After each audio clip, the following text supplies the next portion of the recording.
Good morning. So I had alluded in my video the other day when I played Big Country Football Quick Play, my 1974 Week 3 two Quick Play games. I had alluded to the fact that I was working on a box score point system so you can generate actual stats at the end of every Quick Play game. So I have completed that document. This is a Quick Play stat generator. You could use this for any possession-based football game. My football time games, this would work. Family football, this would work. Game-winning drive football, this would work. So any game that actually collects possession data in a box score, if you were to track it the way I do anyway, you could use this to generate actual game stats. So let's go over this document. It is available in the Big Country Football 2 folder. I will put a link in the description box below so you can jump in here and grab it. And this will complete all my Big Country Football 2 pieces. There is the quick play charts, there's the run pass charts, there's the simple fields, there is the franchise sheet, and then there is the final piece, the quick play stat generator. And again, I don't call it Big Country Football because you could use this for any possession-based football game that you want, that you're playing. So here we go. Let's take a look at this. All right. So during or after each quick play BCF game, you can tally events and score stat points for each player noted in the possession box score. At game's end, these stat points can be tallied for individuals to determine their actual simulated stats for the game. The quarterback and the backs tally rushing points, receivers and backs tally receiving points, and quarterbacks tally passing points. And then I list how a quarterback and a back can score rushing points on a box score. So any run, now again, granted, so game-winning drive football, you probably wouldn't know it's a run. Football time, so again, it would have to be a game that tells you whether it's a run or a pass. So Second Season Express, this could work for, right, in a way, because you know that a possession ends on a run, right? So how the possession ends, a run that ends in a punt would be worth 0 to that back. A run that ends in a field goal attempt is worth 1 to that back. A run that ends in a touchdown is worth 3 points to that back. A run that leads to a first down on the drive is worth 2 points to that back. A run that leads to a loss is minus 1 point to that back. And a run that leads to a turnover on the possession is minus 2 points to that back. And so at the end of a box score, you'll be able to go through and see which back, led to a punt, a field goal attempt, etc., if they ran the ball.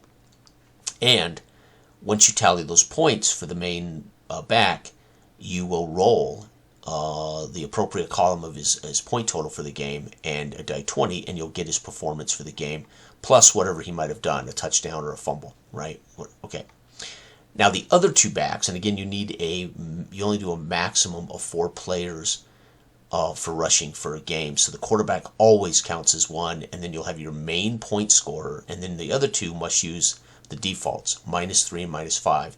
So let's say Walter Payton is your main back. Let's say he scores 4 points for the game and I roll a 16. Walter Payton would finish that game with 23 carries and 100 yards. And the other two backs would have to use -3 and a die 20 roll, a die 6 roll, and -5 and a die 6 roll to determine their numbers. The quarterback, let's say McMahon scored 2 points in the game rushing. He would use the first line only, so McMahon would get 7 carries for 19 yards, right? So quarterbacks only use row 1 for their results, right? Okay, so it gives you an idea how that works. And again, I remind you at the bottom, make 1 roll for the player with the highest tally points, use -3, -5 for the other 2 backs, maximum of 3 backs, and 1 quarterback for rushing totals. That's how you're going to get your rushing totals for the game and every individual rusher, right? So receivers are a little different, right? They score, so if it says quarterback completes to a receiver, but it leads to a punt, that's worth 0 points. If the possession ends in a reception that leads to a field goal. So you can see why this is designed for BCF quick play, because it actually tells you that it's a pass completed and it results in a field goal attempt. So that's why this is designed for Big Country Football quick play, but you might be able to use this with other quick play games. So I may have spoken out of turn earlier, but a reception that ends in a touchdown is worth 2 points to a receiver. A reception that leads to a first down is worth 1 point to a receiver. A reception that leads to a loss is minus 2 points to a receiver. And that's going to be difficult in the quick play game because I don't think there are any receptions that are a minus, right? But there are in the traditional game. So if you didn't want to track games for the full simulator, you could still use this to create your stats even for the full simulator. So if you don't want to track stats during the game, you can go back after your full sim and create stats whether they happened or not. So that's why this is here. So anyway, most receivers are going to be either zeros or in the pluses. However, and you tally every receiver to a max of a minimum of 4. But every receiver, everybody who catches everybody who scores a box score tally will get to roll a d20 on this die. So receivers have a chance to get the full breadth, right? Now, backs, if backs do not earn a tally point on the box score, backs do not get a reception for the game at all. If for some reason, like the example that's in this document, only one receiver shows up on the box score for a team, then you have to do the other 3 starting receivers, or the other 3 receivers on your roster at minus 3, minus 4, and minus 5. So your main guy, let's say our main guy catches 2 touchdowns, he's a plus 4, and I roll a 12. He ends up with 6 catches for 71 yards and 2 touchdowns. And then I go ahead and do the other 3 receivers because none of them showed up in the box score. One's rolled at minus 3, one is rolled at minus 4, and the other is rolled at minus 5 for their tallies. And we have all the receivers. Let's say no backs actually showed up on the box score, so no running backs caught a pass for the game. So you're going to need to tally for quarterback production a minimum of 4.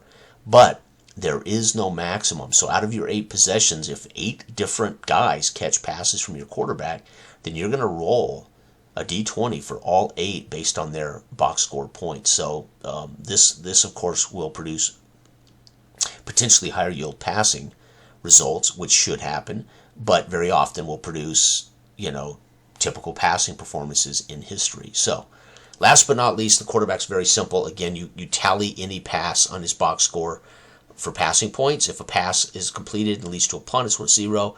If a pass ends in completed and ends in a field goal, it's worth a point. Or even incomplete is worth a point. So any pass that ends in a field goal attempt is worth a point. Any touchdown pass is worth 3. Any pass that leads to a first down is worth 1. A pass that leads to a loss is minus 2. And a pass that is a turnover, that would be an interception or a sack fumble, minus 2. Again, plus his quarterback rating. So this is the only piece that also adds the quarterback rating from the team. So you tally their points, you add the quarterback rating. So let's say my quarterback, Samson, who's a plus 1, tallies 1 point. You would add 1 plus 1 to 2. So he would roll the d20 to find out his completion percentage for the game. That's all you're looking to get, is the completion percentage for the game. Once I have that completion percentage, I tally all the receiving receptions. I divide that by the percentage, and I'll get his number of attempts for the day. I already know the receptions from doing all my receivers, and I also know all the yardage. So then that would lead to me knowing this little formula will tell me how many passes he threw. I already know how many he completed because I already have all the receiving numbers, and I already know how many yardage because I have all the receiving yardage. And we ignore any potential sacks as negatives to the quarterback in this version. So that would be detrimental to these numbers, right? So we just ignore sacks against the quarterback when we're tallying these numbers, right? And here's an example box score. This is a real game that I played the other day in the video. You can see Phoenix, Denver. Whoops. Gee, Chris, I got a typo here. I got to fix that. Denver jumped out, and then Phoenix made a comeback with 2 touchdowns in the second half, and they pulled it out 14-13. I got a typo here. I don't know how I got a 0 there and a 7 here, but it should be 7-3-3-0. Okay. But this is a real box score, and I show you how I write it when I write it down on my sheet. I'll put Stevenson pass to Ralston. Now I actually know that Stevenson's the quarterback, and I know Ralston's RC, but for describing in the game, I put down the entire concept so you can see where quarterbacks or backs show up in the box score. And it's a touchdown pass, so it's 3 points for Stevenson, it's 2 points for Ralston, right? Phoenix ends in a punt, but its Pugh has a run that leads to a punt. He gets 0 points for that, but that actually counts as a 0 on the charts. So it's not no points, it's 0, right? So it's not null, it's an actual 0. All right, Stevenson run. It leads to a place kicker Toomer with a field goal attempt. So that's actually worth 1 run point for the quarterback because he scrambled, set up a field goal. It's worth a point to Stevenson. And then Tyler for Phoenix has a first down pass to Gordon, but it led to a punt ultimately. And it's going to be 1 point for each. So Tyler has already got 4 points. Not Tyler. Stevenson has 3 points already in the first quarter, and Tyler has 1 point in the first quarter. All right, so second quarter, Stevenson has a first down pass to Ralston, so he's racking up points, and so is Ralston. But on the next first down roll, Pinner had a run and a punt that led to a punt. So their first down didn't lead to anything. Pinner has a run point. It led to a punt, so it is a 0 now. All right, Phoenix Patton runs, leads to a punt. That's a 0 point. And then Pinner runs, sets up a field goal. That means Pinner now has 1 full point for the game, right? And then Patton has a first down run for Phoenix. It leads to an interception. So Patton will score 2 points on the drive, but Tyler scores -2. So Tyler, who was at 2, is now at 0 for the game, right? Third quarter, Tyler runs for a loss, punt, so he has a -1 running now. So again, we have passing points, we have running points. So he's at -1 running. Burnwell has a run with a fumble loss, -2 for Burnwell. All right. Quarterback Tyler throws a touchdown pass to Georgievic. That's 3 points and 2. Sims has a run, sets up a field goal that's good for Denver. That's a point for Sims. Tyler throws another touchdown to Hartley. That's another 3 and 2. And Stevenson is incomplete with a punt, 0. Farmer has a run with a punt, 0. And Stevenson throws an incomplete pass. This incomplete pass and a punt. And Stevenson incomplete pass and a punt. So we tally up all of Stevenson's passing points, PPs. He tallied 4 for the game, plus a D20 roll of 5, leads to 56% on this table right here. So he had, again, 4 points, plus 4, and I rolled a 5. So he completes 56% of his passes for the day. We're going to come back up here to his final stat line in a second. Phoenix, Tyler, earned 6 passing points on the day, right? That includes his, by the way, these include their ratings. Again, Stevenson is a 0 rated quarterback. Tyler's a +1. So technically, he had 5 plus 1, 6. All right, D20 of 4. So again, +6, the best you can be. And a 4, though, only 57% completion on the day for him. Rushing. So Pinner scored 1 RP during the day. So did Sims. I went with Pinner as the top guy, which means I used the 1 chart. I rolled a 14, because Pinner is the number 1 back on the roster sheet. So he ends up with 15 carries for 70 yards on the day. Sims, I have to use the default -3 now. Despite what he earned here, we've already used the best guy. So we have to use the 3 as the default. And then the D6 roll of 2. He had 4 carries for 12 yards on the day. Burnwell, I have to use the -2 RP. The -2 RP for his fumble, but we must use -5 as, again, he's not the top back. And D6 for 4. He has 5 carries for no yards, and he lost a fumble during the game. So Burnwell had a rough go today. And then the quarterback, always tally his points, and you look at row 1. He had 6 carries on the day for 12 yards. These would be scrambles, designed runs, whatever, for 12 yards. This leads to 30 carries for 94 yards, 2 fumbles, 1 lost. So Denver had a pretty pedestrian day running the ball. And this was a defensive game, 13-14, pretty defensive game. So now Phoenix is rushing. So again, same thing. The highest back gets the D20 roll. So he had 11 carries for 41 yards on the day. Pugh is 0, but we have to use -3 because he's not the top back. And I rolled a 6 on the D6. He had 8 carries for 22 yards. So he had a pretty good day as the second back. Farmer, again, had 0, but we must use -5 in the D6 for 2, 4 carries for a loss of 1, so Farmer had not a great day. And the quarterback gets whatever he earns, and row 1, 5 carries for 3 yards. And their rushing total was 28 carries for 65 yards, so both defenses showed up, really, against the run today. Denver, obviously, with an early lead, was trying to eat the clock, was trying to control this game, and that fumble killed him, as Tyler then turned around and smoked him in the second half for two touchdowns. All right, so now we get receiving. So again, Ralston, we deal with the top receivers' points. He gets the D20 roll of 16, 5 receptions for 70 touchdown. But he's the top. Nobody else had a box score, so I have to use the defaults. -3 default, still roll a D20. -4 default, and -5 default. And no backs had receptions, so we don't tally for backs with a default. So Denver had 11 receptions on the day for 124 yards and a touchdown, so not horrible. I mean, this was a ball control game, high defense. Phoenix's Hartley caught a touchdown pass. D20 rolled a 4, so 2 receptions for 25 and a touchdown. Georgievic caught a touchdown, and D20 so 14, 4 catches for 57 and a touchdown. So he was the lead. He was the leader for the day. Gordon had a catch that set up a field goal. I rolled a 15. He had 4 catches for 53. So Georgievic and Gordon had solid days. And Simon, -5 default, because he actually is on the roster, but he is not in the box score. So you have to use the last default.